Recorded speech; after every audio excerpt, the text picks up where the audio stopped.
صلی اللہ علیہ وسلم۔ اللہ کے ولی، اولیاء اللہ، یہ ایک پورا باب ہے دین اسلام کا۔ قیامت تک اولیاء اللہ امت مسلمہ میں موجود رہیں گے۔ کوئی دور بھی، کوئی وقت بھی اولیاء کے وجود سے خالی نہیں ہوگا۔ ایک لفظ بعض لوگ بولتے ہیں جو اچھا نہیں ہے، کہتے ہیں جی اس دور میں کوئی نہیں اللہ کا ولی۔ یہ کیسے ہو سکتا ہے؟ یہ کیسے ممکن ہے؟ ہماری پہچانوں میں کمی ہے، توجہ میں کمی ہے، ورنہ ولیوں کا وجود اسلام کی صداقت کی دلیل ہے۔ یہ دلیل ہے۔ نبی پاک صلی اللہ علیہ وسلم کا یہ معجزہ ہے کہ قیامت تک حضور کی امت میں اللہ کے ولی ہوتے رہیں گے، اور پورا مضمون ہے یہ قرآن پاک کا، الا ان اولیاء اللہ لا خوف علیہم ولا هم يحزنون۔ پورا مضمون ہے، یا ایھا الذین آمنوا اتقوا اللہ وکونوا مع الصادقین واتبعوا سبیل من اناب الی۔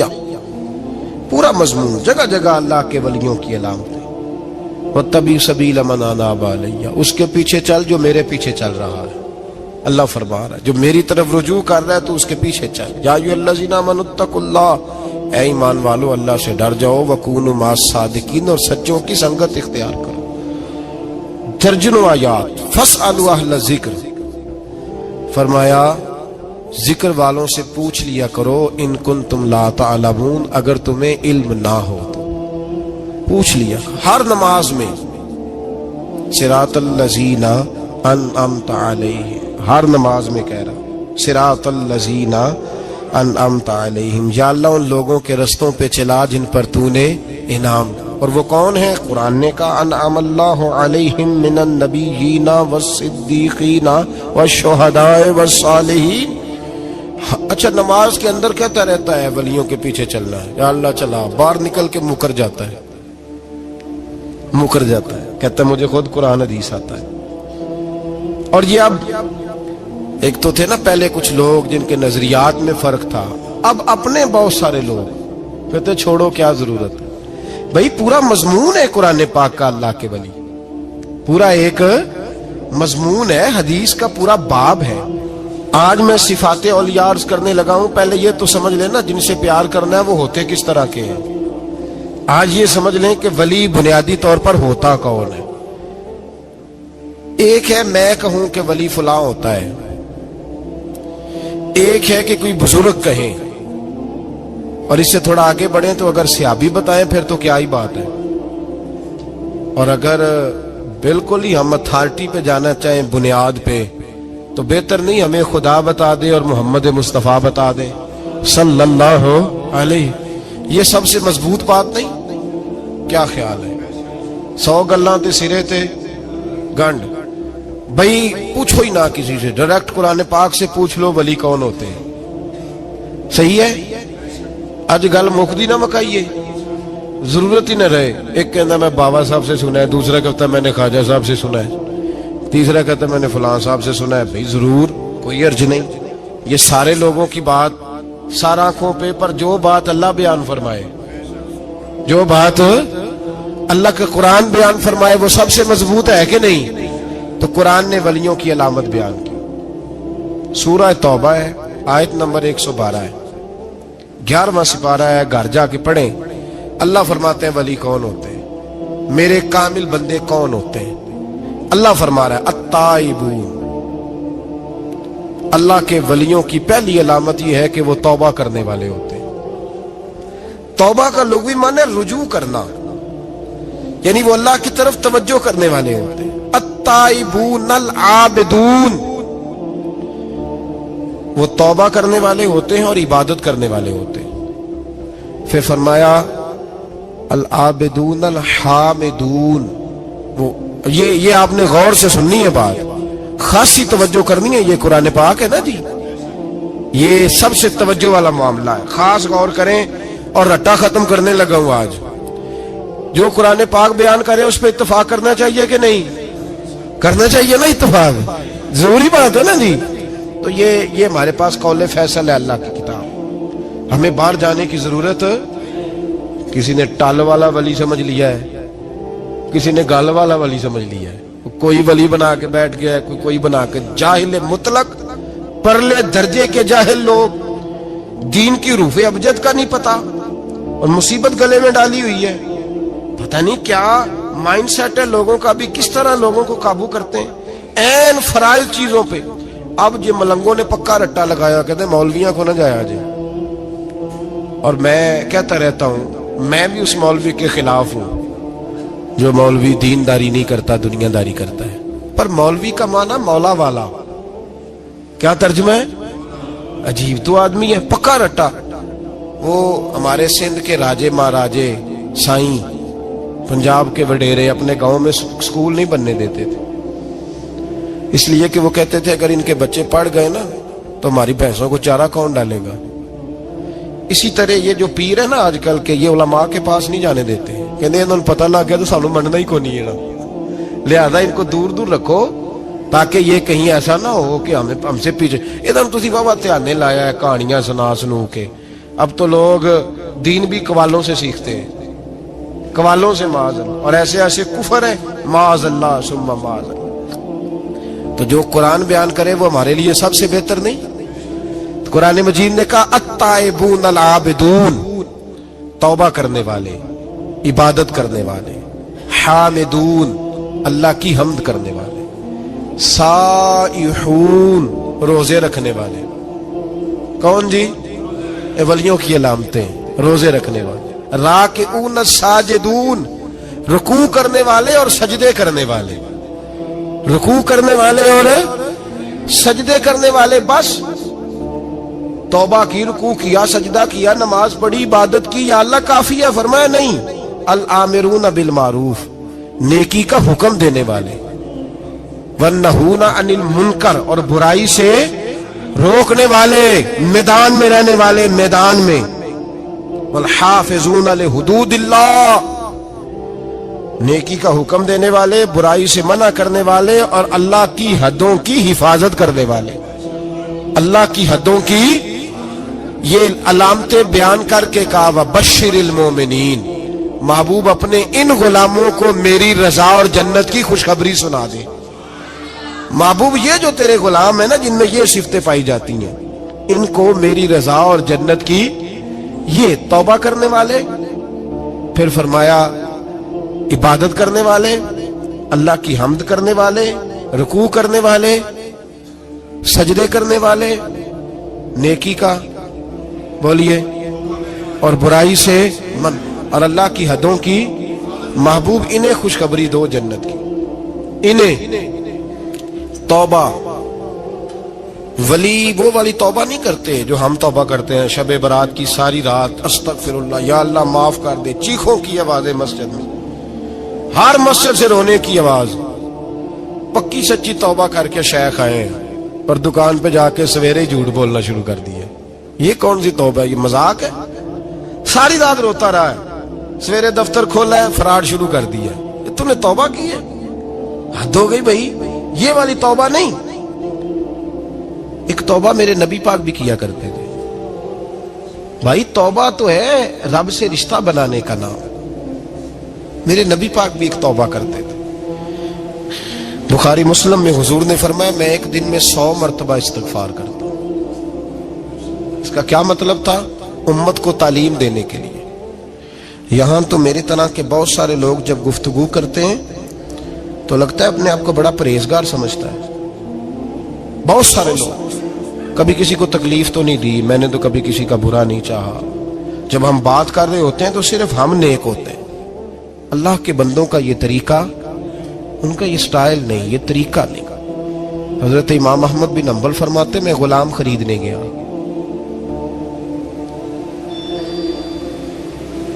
اس نے میرے ساتھ شرط رکھی کہ حضور آپ مجھے خرید کے لے جانے ہیں, میری شرط یہ ہے کہ میں دن کو آپ کی ڈیوٹی کروں گا, رات کو نہیں کروں گا. فرماتے میں لے آیا, گھر لا کے میں نے پوچھا تیرا نام کیا ہے؟ کہنے لگا حضور غلاموں کا نام نہیں ہوتا.